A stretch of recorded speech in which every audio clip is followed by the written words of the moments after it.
Okay, so we're back, guys, with part 2 of the Cub Cadet rescue. So, we have to get this PTO working, and we got to get this thing driving.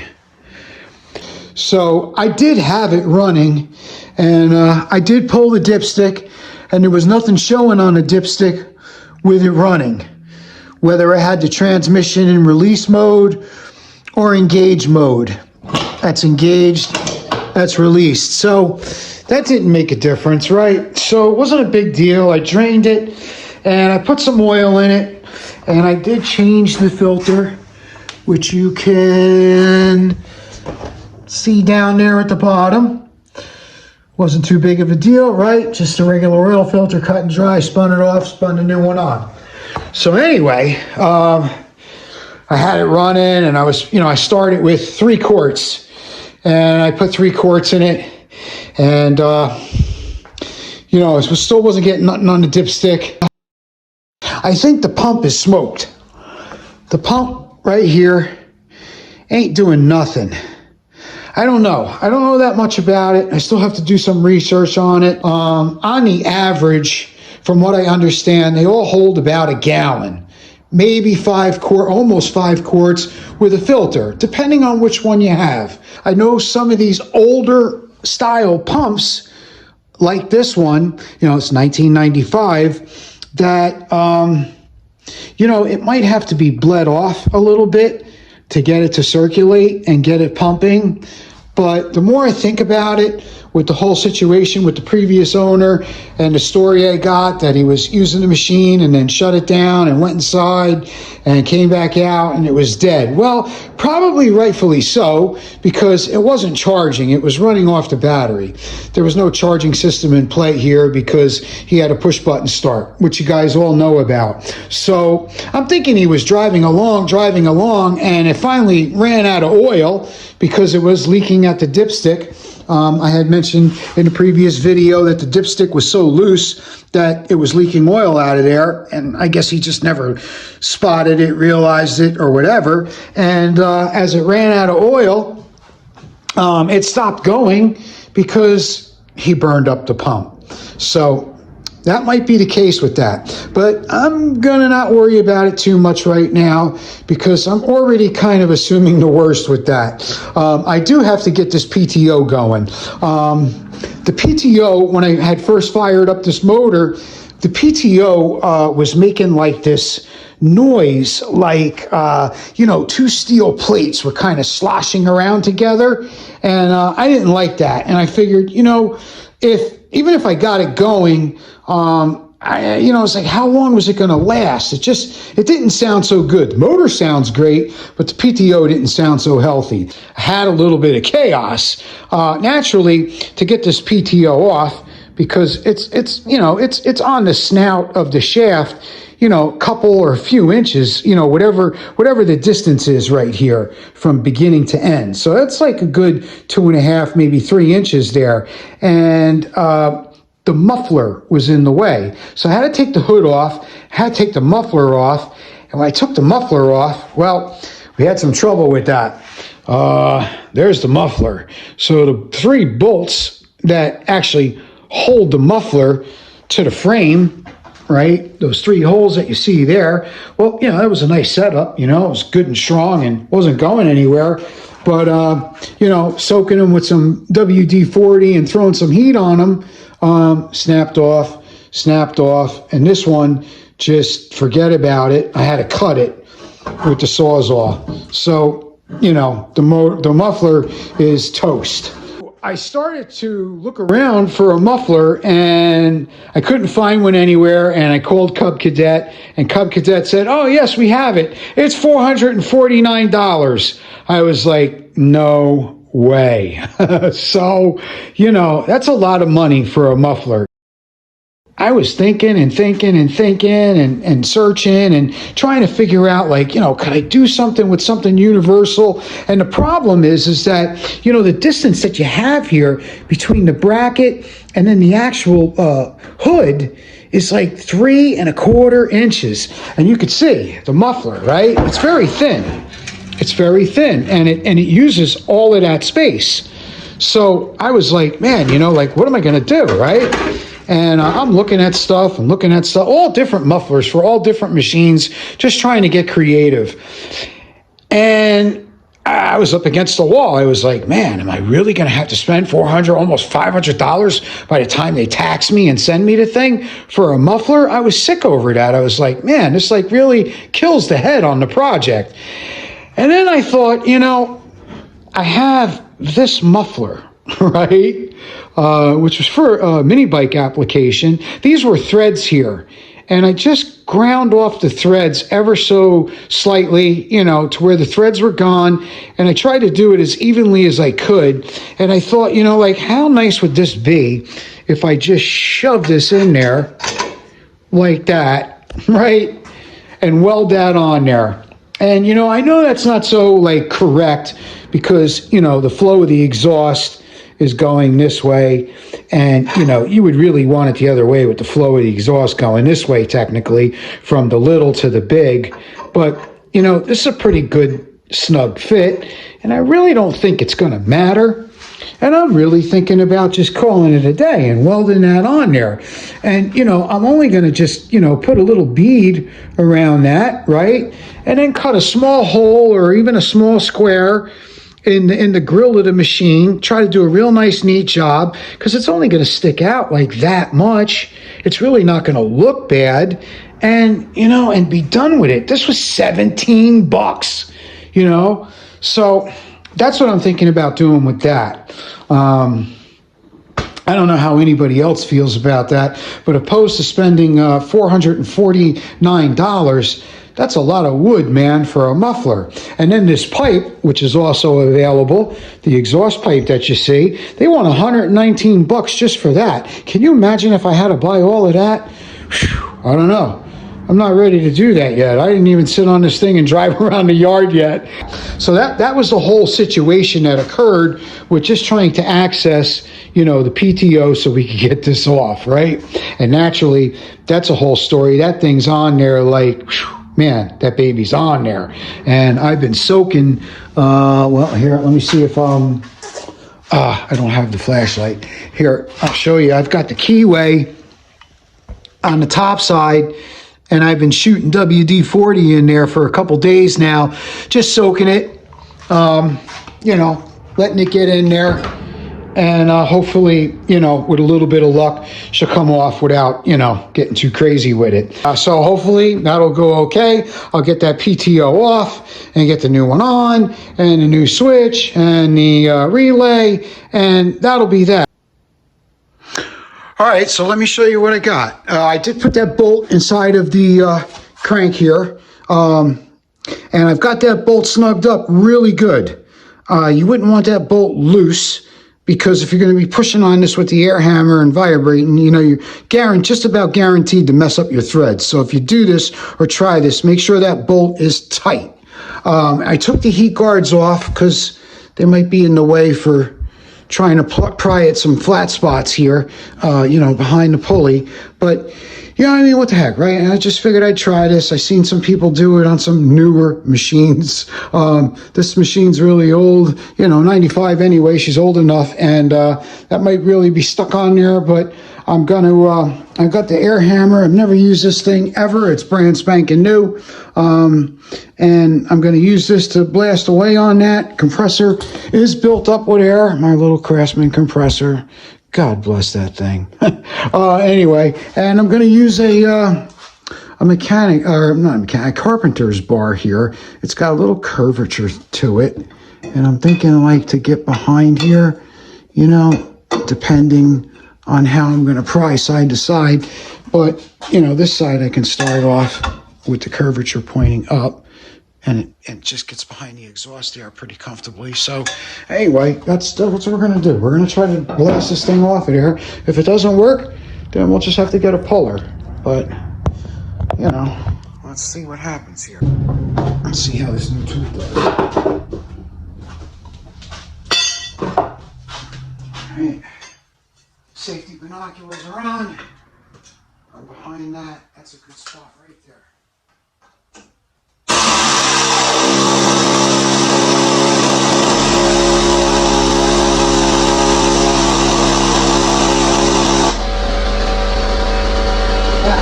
lot of effort, and it didn't do nothing. Yeah, I gave that thing a really good blast. I got right on the bolt where I actually messed up the bolt a little bit. But yeah, it's, you know, I was pushing away on it, and it's just so dead on there. You could feel it with the way I was vibrating at it and pushing on it with the bar. It's really stuck on there. You know, it's not like the bolt is going to interfere with it coming off. You know, the bolt and the small washer behind it are definitely small enough for this thing to slide off. So that's not the issue. It's just really rusted on there. 1995, no choice, got to get a puller on it.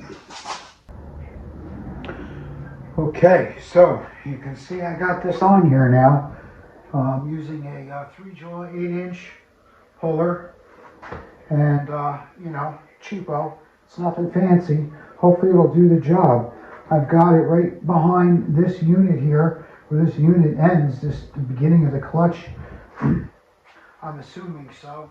I got a pretty good grip on it all the way around. It looks pretty good, so I'm going to give her a cranking and see if we'll pick this thing off of there.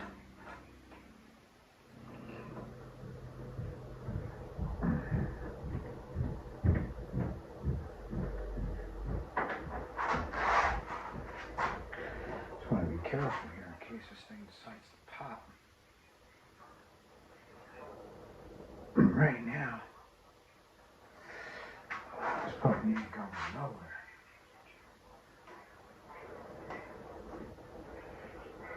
Breaker for. All right, a little more leverage here.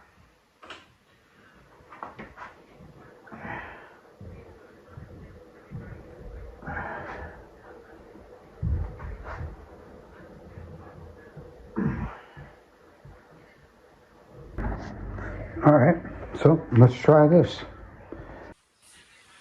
I have no idea how I'm going to grab the unit behind it.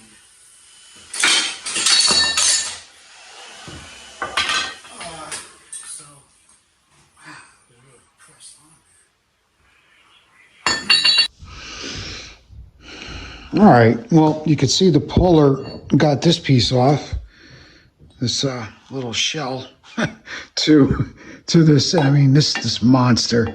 This thing is really on here. All right, so I managed to get the puller back on this assembly here, and it's awfully hard to show you, but where I have it, there's, even though this is dished somewhat, this black back plate, there's a flat spot. Ironically, everywhere I needed it. So, I mean, hey, look, I don't know. Just going to give it a shot and see where it takes us.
Whew, it's off. And you can see that's that flat area that we were just able to catch with the, you know, I thought the whole thing was beveled. When I really stuck my hand in there, I was like, wow, if I could just get the puller in there, and we did, we were able to. And so it gave it a flat surface to pull from. So it's really good. We finally got this PTO off of the machine, and you know, yay, we could go ahead and clean up this crankshaft snout and put the new goodies back on, put the new PTO on, and be on our way here. Okay, so I got this all cleaned up, cleaned it up real nice. I've got the keyway channel all cleaned out, all the boogers out of there, gone, and I put a lot of never sees on it, just figuring, well, you know, you never know why I may have to take this off again in the future. So I also did the same thing with the PTO itself. So everything's lubed up good, and I also, what did I get? This is the old new bolt, and then I got a new bolt, which is just a little bit longer. I checked it, and so I have some room. This is also a grade 8 bolt, which they do recommend, and we're going to torque this at 50 foot-pounds.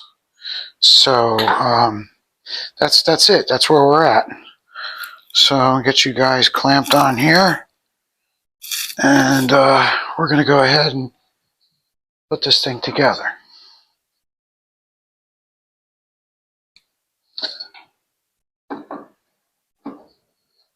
Lots of never sees. Okay. Got a new grade 8 bolt, grade 8 washer with the support washer that was there in place.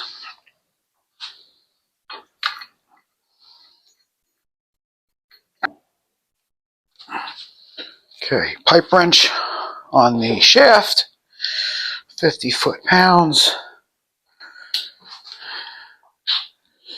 and get this baby home.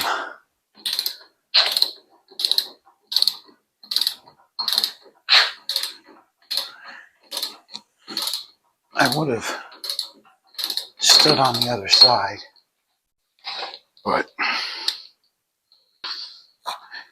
so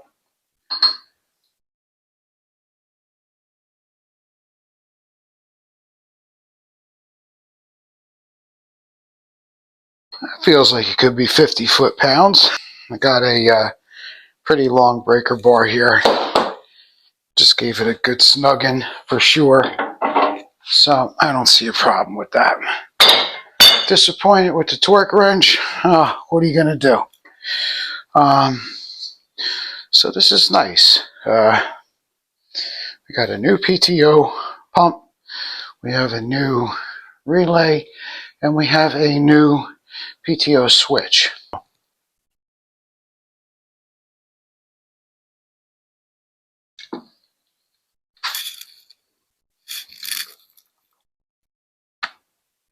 There it goes.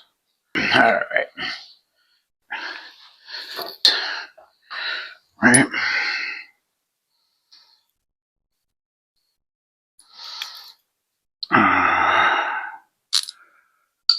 Right. It's pretty much what we were looking at here.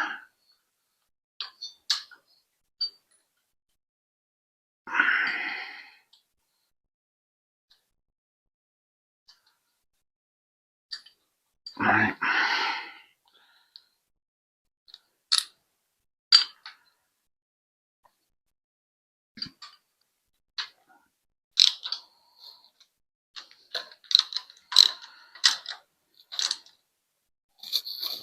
All right. Okay. Now we could kind of figure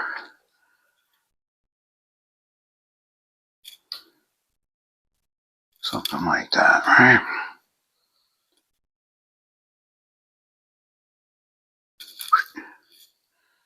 Zip tie right there. All right. Prior to doing all this, now I know I'm not actually physically doing it for you guys to see, but I did check to make sure that when the switch is on, that I had 12 volts here for my supply, and I did. So, if for some reason it doesn't work or what, or whatever, well, as usual, it'd be interesting to figure it out and see what it is. So that's all. That's where we're at with that.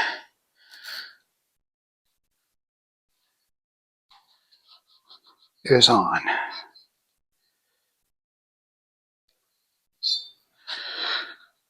All right.